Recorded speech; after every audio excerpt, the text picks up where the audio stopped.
it's actually fun sometimes when we speak to Asmodee, and Philip and Jimmy, our narrative designer, are just so like deeply kind of ingrained into the lore, have read like everything pretty much that have come out, and they're asking these incredibly detailed and specific questions about things from 20 years ago, to see how they interact with our game, and we speak to Aspen. Oh yeah, you're right. Yeah, we need to go and double check that. And it's super fun because they're so now a part of building this universe.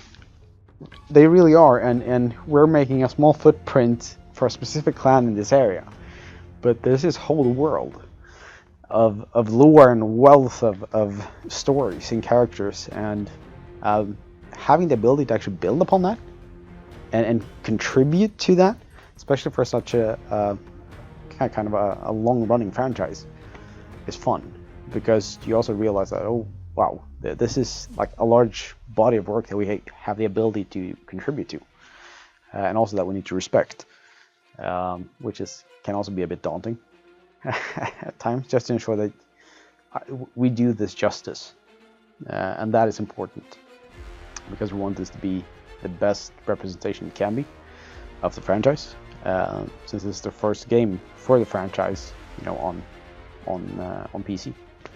So highly important to get this right.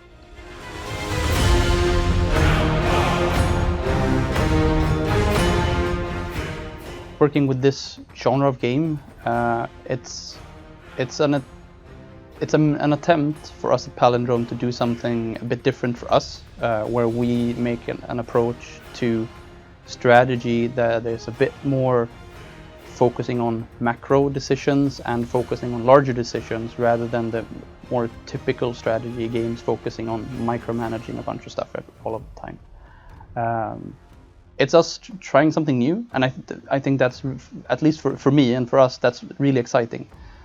Working on top of that with such a fantastic franchise and such a big franchise or vast world has been an incredible experience, and I think both for me but also for everyone here, in learning how to dive into something that already exists and has quite a lot of depth to it, and still grounding our product in a good place and building something out of that, without having to also connect our product to everything that is out there, because that would be almost impossible.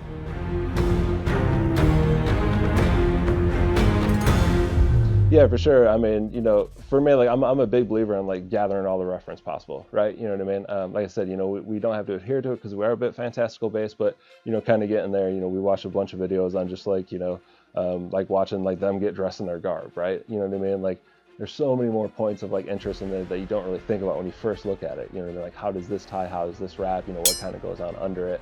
So there's a lot of learning in there. And then like when you go to like fighting styles, right? Like how do they move? How do they do this? A lot of the stuff we looked at, a lot of the archery stuff, because I think normally like when we kind of first saw that we had an archer class, well not an archer class, but an archer. You know what I mean? I think your initial reaction is like you have a quiver, you have your arrow, you take it from here, you knock it, you shoot it, or it's all on your side. But they actually have like a little bit of a different system where like the quiver is more placed on their back, you know what I mean? So it's like they would kind of knock the bow in a different way, you know what I mean? So like you take it out and you kind of put it on here, so it's a whole different approach to some of those things. And so for me, like that was interesting because I didn't know that, you know what I mean? And so it's like, I think like when you actually start looking at some of the reference, start looking at some of that stuff, you'll learn a lot of those things where you're like, ooh, I thought I knew this, and then you're like, ooh, you know what I mean? So yeah, that's been really enjoyable to go back and look at some of that stuff. So we actually like, early on the project, who we do, with the art style, we do focus on like some ink work and stuff like that in there. We kind of look back to like some of the paintings of the era, or get as close to the era as we can, you know what I mean? We end up having to look more in, 1300s and stuff like that. But like looking at slightly like those brush strokes, you know what I mean? Again, as I was kind of referencing early on, like not having the smooth and rounded shapes, a lot of times in those artworks you don't have that. Even we can kind of have like, instead of like one big smooth line, it might kind of go in here and then plateau because we're changing our brush, or we're lifting off our brush, we're kind of doing some of these other things.